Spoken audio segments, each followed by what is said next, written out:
Around 10 obscure things that you might have actually not known about Chainsaw Man. I really do mean it. I don't think this is clickbait. I've read Chainsaw Man and other Tatsuki Fujimoto manga a lot of times, and I found things interesting myself. I haven't just put on a Reddit, put on a list from somebody else and try to narrate it as my own findings or creation. So yeah, this is not going to be a list like, Did you know, guys, that Tatsuki Fujimoto actually ate his pet fish? That is insane. it is absolutely insane, but it's something that a lot of people know. This information is not that secretive, but still it's cool information that you might have not noticed if you read Chainsaw Man from time to time on a casual basis. So yeah, let us begin with the list, baby. Pochita's true form was shown to us in chapter 83, which is the exact same amount of chapters that it took for Tatsuki Fujimoto to conclude the serialization of Fire Punch, which is quite insane. I just love Tatsuki Fujimoto's numbers game, and a lot of mentions in this video are just going to be, this number is similar to that number. I just love Tatsuki Fujimoto's numbers game in general, so yeah. In chapter 88 Star Chainsaw, we get to see Makima successfully just pushing Pochita out of Earth's atmosphere, stratosphere, whatever sphere there is, and Pochita just being in space for a little bit of time. That was absolutely insane. I absolutely adore the double spreads that Tatsuki Fujimoto does, and this is one of my most memorable. Well, even more insane of a thing that Pochita does in this chapter is that he fucking survives. He fucking returns. It's even more insane that Pochita just puts out his heart, throws it towards Earth, and starts regenerating like crazy. That was the craziest move in Chainsaw Man I ever saw at that time. It was absolutely insane, and I absolutely adore it. This is in a pretty similar manner to what happens in chapter 25 of Fire Punch. Well, not exactly, but a little bit. Agni gets pushed out of Earth's atmosphere, stratosphere, and on the edge of Earth, Agni decides to cut his head off and throw it down. I absolutely adore the sequence coming up with Agni going up the sky, and I just love how Tatsuki Fujimoto just decides to rebrand ideas in general or reuse ideas, and it's a cool thing. It's a cool thing to see Tatsuki Fujimoto, man. Speaking of chapter 88, after Pochita fully regenerates, Pochita decides to use his chainsaw cords as spider webs and wrap around Makima and the rest of the hybrids around them. Push Makima and the hybrids in the sky, and then Pochita decides to cut them in the coolest way possible in this beautifully stunning double spread, which I absolutely adore. Well, interestingly enough, something that I didn't realize for quite a while is that this double spread is actually a reference to another double spread. At the end of chapter 8, which is the beginning of volume 2, Denji finishes off the Blood Devil in the exact same move. And in chapter 88, which is the end of volume 10 of Chainsaw Man, we get to see Pochita finishing off Makima and the rest of the hybrids in the exact same move with just 2 more hands. I don't know, man, I just love how the connection between numbers just makes sense. I know it doesn't mean a lot, but I absolutely adore that.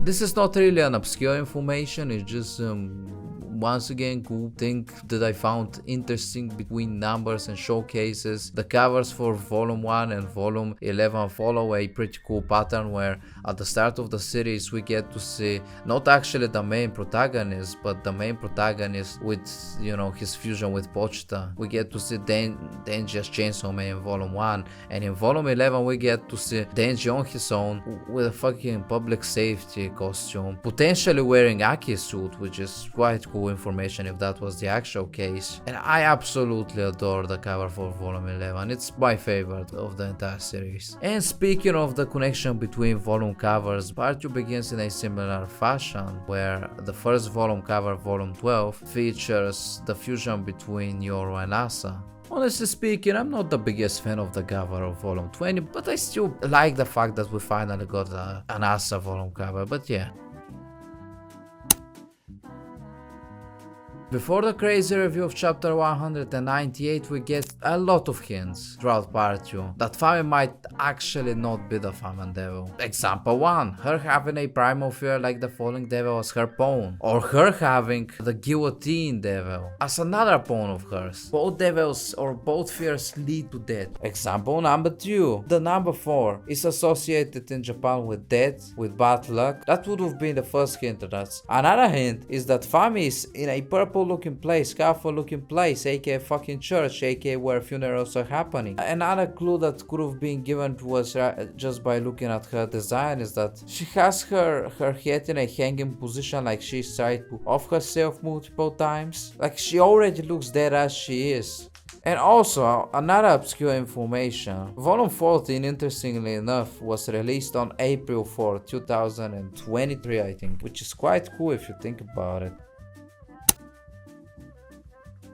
When Santa Claus got defeated by Danger, she says something along the lines of, "Imagine if they're stalking you. This couldn't have been funnier." Because even before part 2, it's completely possible that Fami was watching from the sidelines, at least from the end of part 1. Well, one hint that we can potentially see that might have been the case is in chapter 136, Fami just showing a picture of Pochita's real form. Yet another thing that is more obscure that might actually not be completely true, the crows, flying off in chapter 93 when Chainsaw Man vs. Makima round 2 begins. Before it begins, actually. In a similar fashion where, Makima used the hearing of animals, Fami could have potentially been able to control the vision of crows, could have been able to see what crows see. Even outside of that, I'm not sure if Fami is actually able to control crows. Crows are usually associated with that. So that stalking Denji from even part 1 is just obscure information that is just cool to think about, that ever since Santa Claus said that was actually being true. The person that revived Denji in the Falling Devil arc was actually Mirror, which I think is obvious, but there's still people that I used to hear from time to time not being sure who that person is. Another case of this was in chapter 132 when somebody held Haruka from behind. That person was actually Barham, not Akoku. For quite a bit of time we believed that it was Akoku because we didn't know anything about Akoku, but from what we saw afterwards with Barham's character and also from this picture that I'm showing you with Barham holding Kobroni from behind, I think it's pretty much Barham from the very beginning, and it was his actual first appearance, which was cool that nobody ever mentioned this. Did you know that Barham's full name is actually Barham Bridge? Which is not that interesting of a fact or that obscure, but still, it's a cool ass name to have, not gonna lie. Also, speaking of Barham, I absolutely loved his villain role throughout part 2. I would have absolutely loved to see Barham versus Denji fight, actual fist fight, or their hybrid forms fight. I would absolutely adore to see that, just back and forth and fighting, beating each other. I would absolutely love to see that. I don't think it's gonna happen. Both chapters 39 of part 1 and part 2 actually take place in a cinema. Volume 7 and 17 take place at the same location, at least for a brief amount of time in each volume. I don't actually know the name of the park or the building or whatever, but I would assume it's a pretty similar building for both cases. I am actually not sure if this is a fact, I'm such a dumbass.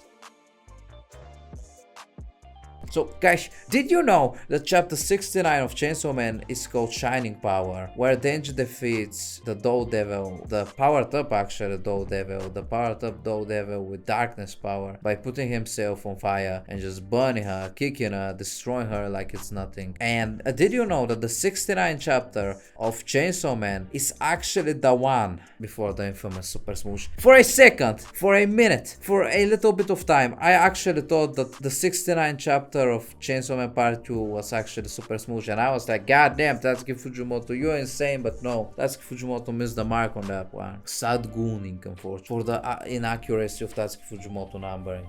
The chapter where Agni and Judah got pretty close together in Fire Punch was actually chapter 66, which is close to 69, but once again, not 69. And also Devil's Number or some shit like that, I don't know.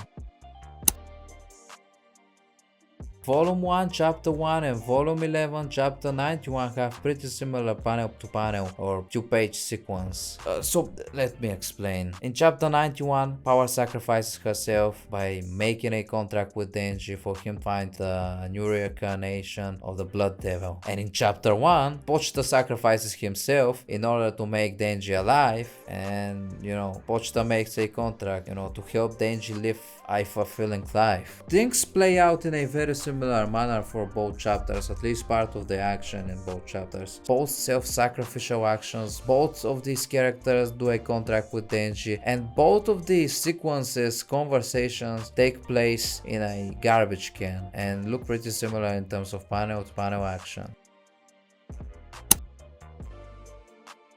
For those that cannot read Japanese, this sign right here actually says massage, massage. I don't know how to say this word. Massage? Massage. Message. It's not message. I don't know. Did you know that the fight between Black Chainsaw Man and the hybrids round 1 actually started on top of massage building? And in chapter 152, when Denji transforms to Chainsaw Man for the first time in quite a while, Denji starts talking about massages while eating off the hybrids, while fighting them for the third time, which is once again, I love the connections. Well, I am not sure if I should put this as an obscure fact or just random information. The end of volume 12 and the end of volume 14, the chapters where Yoshida talks with Denji in a cafe and talks with Fami in a cafe take place in the exact same cafe. And I was gonna say that the Fumiko volume cover is also taking place in this cafe, but I'm not exactly certain because these background art pictures do not look exactly the same as these ones. And also I was gonna say that the Aging's world arc also concluded in the same cafe, but once again I'm not really certain about that information. But it might be possible that all these 4 pictures are in the same place. I am just not literally exactly certain. And also quite a few other inside volume covers could actually be taking place around this cafe. I don't know what this cafe means to Tatsuki, but he loves sending an arc or making an important moment happen at that place. So where did the Yoshida and Denji conversation at the end of volume 15 happen then? Not sure. What are obscure?